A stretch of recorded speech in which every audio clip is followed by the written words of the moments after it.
16절 말씀입니다. 우리 하나님 말씀 사랑하는 마음으로 함께 읽겠습니다.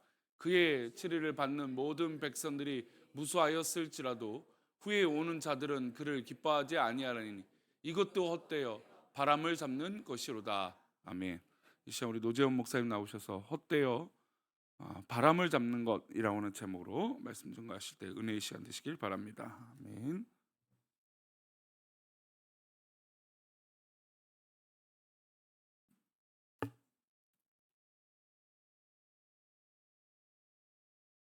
기도하시겠습니다. 하나님 아버지, 2월의 마지막 수요일에 예배당으로 나와 예배할 수 있도록 인도해 주시니 감사합니다.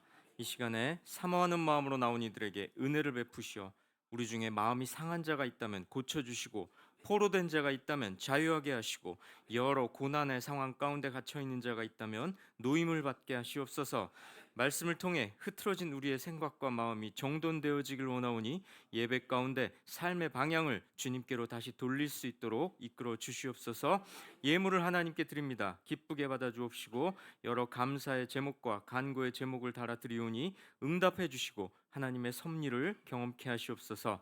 이제 말씀의 은혜를 사모하며 귀를 열 때에 말씀이 우리의 양식이 되게 하시고 우리 마음판에 새겨지게 하시고 말씀의 거울 앞에 바로 서게 하시옵소서. 이 모든 말씀 예수님의 이름으로 기도합니다. 아멘.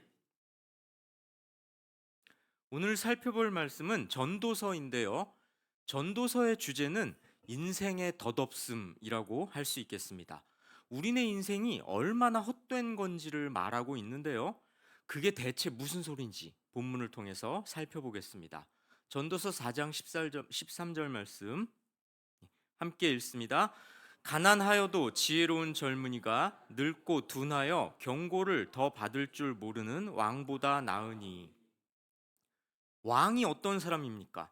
당시 왕이란 인간이 올라갈 수 있는 최고의 자리에 있는 사람 아닙니까?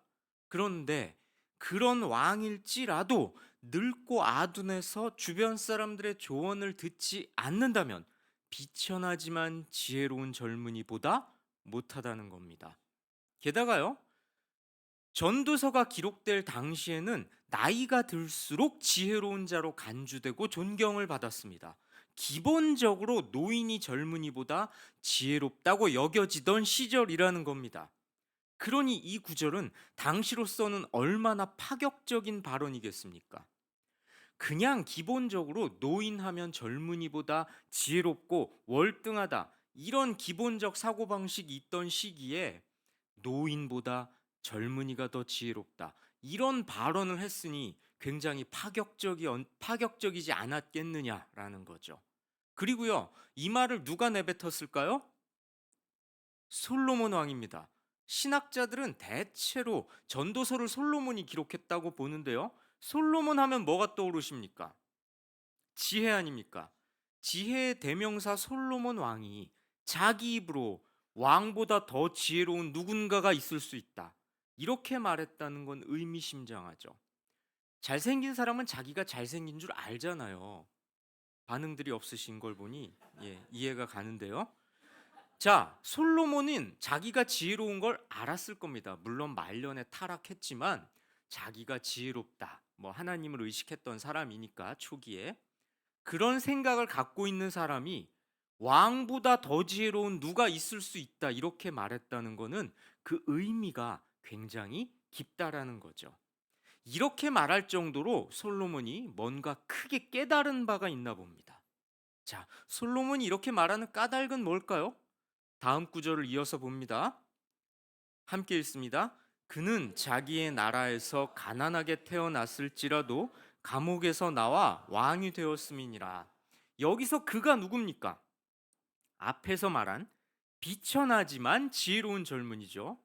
그런 지혜로운 젊은이라면 설령 감옥에 있더라도 나와서 성공할 수 있고, 비록 가난하게 태어나긴 했지만 왕이 될 수도 있기 때문입니다. 이 대목은 우리에게 분명하게 훈계합니다. 지혜로운 자가 되라고요. 비록 가난하게 태어났더라도 지혜로운 자가 되면 얼마든지 부유해질 수 있고, 비천한 신분으로 태어났더라도 지혜롭기만 하면 얼마든지 높아질 수 있다는 겁니다. 저는 이 구절을 대하면서 요즘 청년들의 모습이 떠올랐습니다. 요즘에 유행하는 말이 있죠. 흙수저. 이게 무슨 뜻입니까? 가난한 집안, 별루인 가문에서 태어나서 집안의 지원을 못 받는 그런 처지를 가리키는 비속어죠. 굉장히 자주 섞인 단어이기도 한데요. 안 쓰는 게 좋죠, 이런 말은. 그런데 뭐 요즘 청년들 사이에 이런 말이 유행하는 것만은 사실인 것 같습니다. 현실을 가만히 보면 아무래도 이런 처지에 있으면 어려운 건 사실인 것 같습니다. 그런데요, 그렇다고 비관적인 마음만 품고 있으면 아무것도 안 될 것 같아요. 나는 흙수저다. 이렇게 삐딱하게 생각할 게 아니라 지혜로운 사람이 돼야 할 겁니다. 지혜로운 자라면 왕이 될 수도 있다고 성경이 말씀하고 있지 않습니까? 자, 그런데요, 이 구절은 한편으로 이런 말도 하고 있습니다. 인생이란 알 수 없다. 함부로 예측할 수 없다는 거죠. 지금 흥한 자가 나중에 망할 수도 있고, 지금 비천해 보이지만 그가 지혜로운 자라면 앞날이 어둡지 않다는 겁니다. 과연 그렇지 않습니까? 우리네 인생살이에서 얼마나 자주 이런 광경을 보게 됩니까? 부유한 자들, 명예를 가진 자들, 하지만 아둔한 자들이 한순간에 추락했다는 뉴스를 접하는 건 드문 일이 아닙니다. 반대로 힘없고 초라해 보이는 이가 모든 이들의 예상과 다르게 큰 일을 하고 높은 자리에 서게 되는 걸 종종 보기도 합니다. 대표적인 예가 바로 예수님이죠. 저 시골 변두리 나사렛에서 목수라는 그저 그런 직업을 가졌던 예수라는 이가 온 세상을 구원할 유일한 구원의 통로가 될지 누가 알았겠습니까? 전도서는 우리에게 지혜를 가지라고 훈계하고 있습니다. 그런 자에게는 주어진 상황과 환경을 초월하는 역사가 일어나게 될 거라는 거죠. 자, 그런데요, 전도서 기자가 말하는 건 아주 고차원적인 진술입니다. 지혜를 가지면 모든 상황이 역전되고 가난한 자도 부자가 될 수 있고 비천한 자도 높은 자가 될 수 있으니 지혜를 가져라. 그러면 형통할 거다. 가난하다고 불평하고 가진 게 없다고 삐딱하게 굴지 말고 지혜를 가지면 네 형편이 완전히 달라질 수 있으니 지혜를 가져라. 그런데 이런 말을 하는 건 아니라는 겁니다. 그럼 대체 무슨 말을 하려는 걸까요? 우리가 생각하는 그 교훈보다 좀 더 고차원적인 교훈을 전도서가 하고 있다는 겁니다. 그러니까 성경이겠죠. 그러니까 하나님의 말씀이고, 그러니 하나님의 생각은 우리보다 더 높고 우리가 감히 예측할 수 없는 소위 신묘막측한 그런 하나님의 섭리가 이 말씀 안에 담겨 있다는 거죠. 자, 그럼 대체 무슨 말을 하는 걸까요, 이 구절은? 이어지는 구절을 좀 더 봐야 될 것 같네요. 자, 15절 말씀 함께 읽습니다. 내가 본즉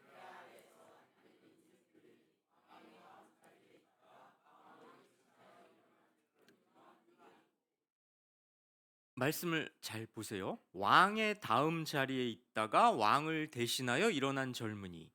이게 무슨 말일까요? 이건 왕의 후계자를 말하는 건데요. 전도서 기자는 이런 말을 하는 겁니다. 내가 가만히 보아하니 세상 모든 사람들이 왕의 후계자가 된 젊은이를 따른다. 이게 무슨 말입니까? 지금 왕이 물러나면 저 사람이 다음 왕이 되겠구나. 이렇게 생각되는 사람, 그러니까 후계자 옆에 모인다는 겁니다. 인간이란 본래 그런 존재라는 거죠. 아, 저 사람은 이제 지금 왕이지만 이제 좀 있으면 갈 사람이니까 후계자 옆에 서야겠다. 이렇게들 생각하고 행동하는 게 인간이라는 겁니다. 어떻게든 권력을 가지려 하고 자기가 갖지 못한다면 권력 가진 자의 편에 서서라도 그가 가진 힘의 부스러기를 얻어먹고 싶어 하는 게 인간이라는 겁니다. 인간이란 그렇게 힘을 따라 이익을 따라 움직이는 존재라는 거죠. 그런데요, 이어지는 16절은 흥미롭습니다. 16절 함께 볼까요? 함께 읽습니다. 그의 치리를 받는 모든 백성들이 무수하였을지라도 후에 오는 자들은 그를 기뻐하지 아니하리니 이것도 헛되어 바람을 잡는 것이로다. 참 말이 어려워요. 그죠? 네, 우리 개역 개정이 조금 어려운 건 사실인 것 같습니다. 그래도 하나님의 말씀이니까 우린 최선을 다해서 깊이 상고해야겠죠. 자, 이런 뜻입니다. 왕이 다스리는 백성의 수가 셀 수 없이 많더라도 정작 그 왕이 물러나면 어느 누구도 그의 업적을 찬양하지 않는다. 어떤가요? 서글프죠. 인간이 올라갈 수 있는 최고의 자리, 왕의 자리에 올라서 수없이 많은 백성들을 다스렸을지라도 그가 물러나고 나면 아무도 그를 좋게 말하지 않는다는 겁니다. 그렇습니다. 우리는 현실 세계에서 이런 상황을 자주 보게 됩니다. 왕의 자리에 있을 때는 갖은 아첨을 하던 사람들이 막상 그 왕이 물러나고 나면 그에 대해서 험담을 하고 그 사람의 약점에 대해서만 말하는 것. 인생사에서 흔한 일 같습니다. 그러니 왕이 되려고 애써봤자 그것은 헛될 뿐이라는 거죠. 마치 바람을 잡으려는 것과 같다는 겁니다. 인간이 아무리 빨리 달린들 바람을 잡을 수 있겠습니까? 인생들이 누리는 명성이나 인기, 부귀영화가 얼마나 허무한 것인지 전도사는 잘 알려주고 있습니다. 전도서는 우리로 하여금 서글프지만 엄연한 인생사의 모습을 직시할 것을 훈계하고 있습니다. 그렇습니다. 전도서 기자가 하려는 말이 이거였다는 거죠. 자, 그러니 우리는 어떻게 하면 좋겠습니까? 비관적이고 염세적인 것처럼 보이는 이 말씀을 대하면서 우리는 대체 무엇을 가슴에 새겨야 할까요? 아니, 지혜를 가지면 가난해도 부자 될 수 있고 좀 그런 집안에 태어나도 높아질 수 있으니 지혜를 가져라, 그런 말 하는 줄 알았더니 그것도 아니고, 그럼 왕이 돼봤자 헛되다, 무슨 소용이 있냐, 이렇게 말하는 것 같으니 그럼 우리 보고 대체 어쩌란 말이냐? 그 뭐 다 이거 쓸데없다는 거 아니냐? 전도서는 우리에게 무조건적인 허물을 말하는 게 아닙니다. 전도서는 우리에게 인생이 아무리 영화로울지라도 그건 한때의 영광일 뿐이니까 그것에 매이지 말라고, 육의 것을 추구하지 말라고 가르치고 있습니다. 그것을 아는 자가 지혜로운 자라고, 우리 인생들에게 그것을 아는 지혜로운 자가 되라고 훈계하고 있습니다. 13절 다시 한번 볼까요? 함께 읽습니다.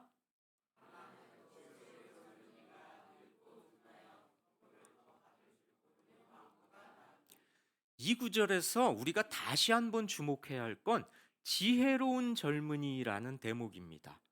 가난하지만 재능 있는 젊은이, 가난하지만 건강한 젊은이, 이렇게 말할 법도 한데 전도서는 분명히 가난하지만 지혜로운 젊은이, 이렇게 말한다는 겁니다. 성도 여러분, 왜 굳이 전도서가 지혜라는 단어를 쓰고 있을까요?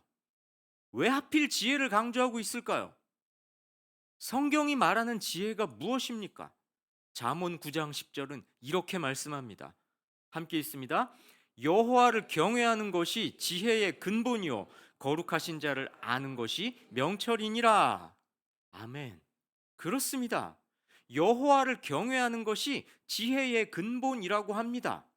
학문적 지식과 실용적인 능력이 아니라 여호와를 두려워하며 섬기는 것, 그것이 지혜의 근본이라고 성경은 분명하게 선언하고 있습니다. 성도 여러분, 지혜로우십니까? 그러시다면 우리 주 여호와 하나님을 두려워하고 세상 것이 아니라 그분만 사랑하고 섬기셔야 합니다. 그런 믿음의 백성 되시기 바랍니다. 결국 이 말을 하려고 전도서 기자 솔로몬은 이 말을 하려고 왕이 돼봤자 헛될 뿐이라고 말한 겁니다.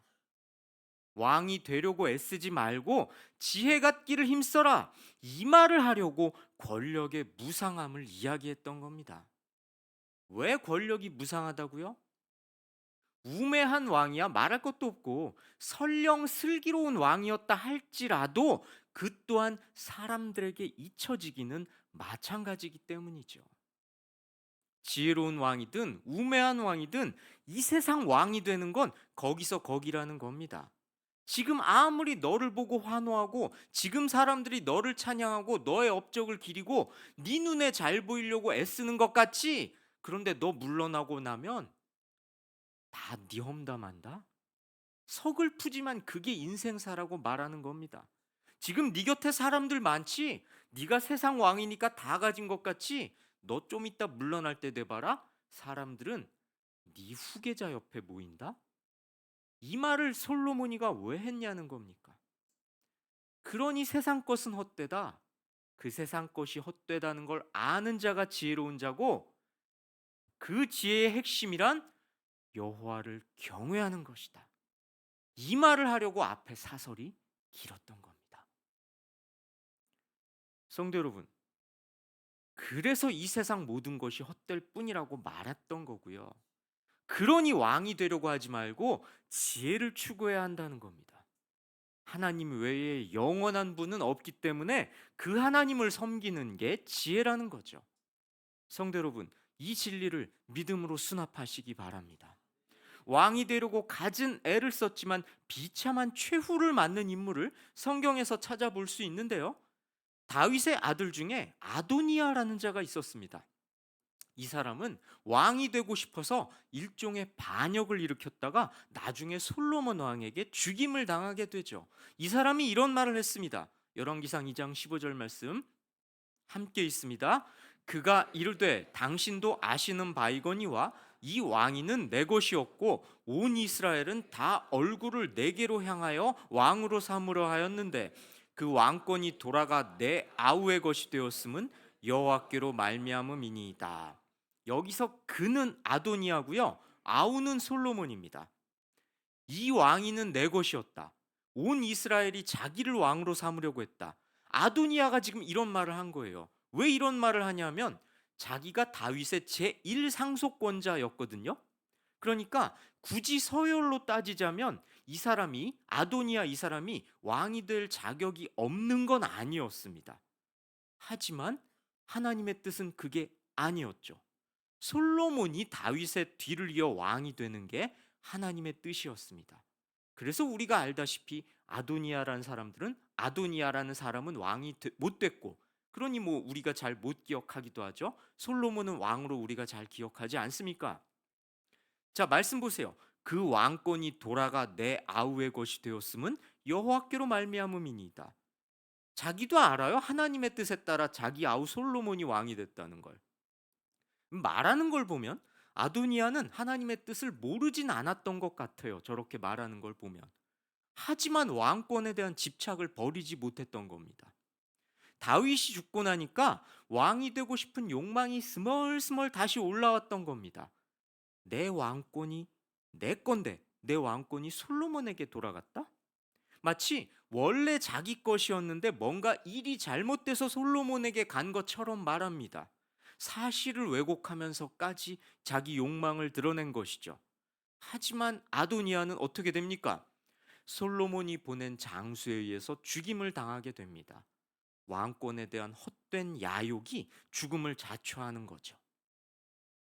자, 왕이 되려는 욕망 대신 하나님의 뜻을 알고 그 뜻에 순종하는 지혜를 가졌더라면 아도니아는 비참한 죽음을 맞지 않았을 겁니다.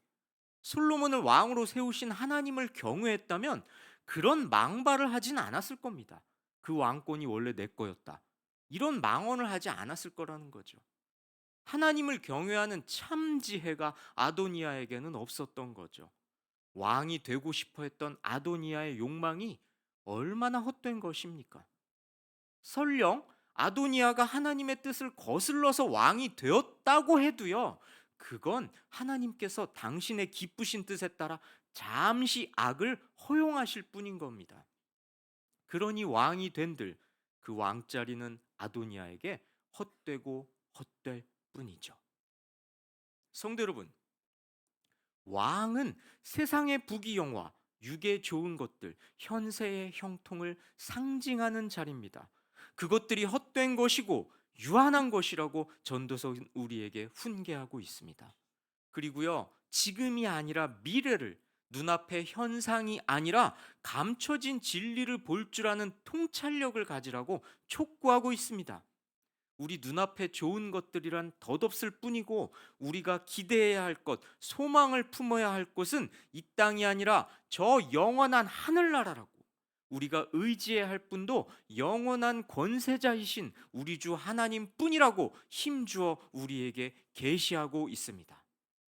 이 진리를 마음에 새기시고 영원히 우리를 다스려 주실, 우리의 왕이 되어 주실 우리 주 하나님을 인생의 주인으로 모시고 왕이신 그분의 명령에 순종하며 그분 안에서 참 평안을 누리시기를 주님의 이름으로 축복하고 권면합니다.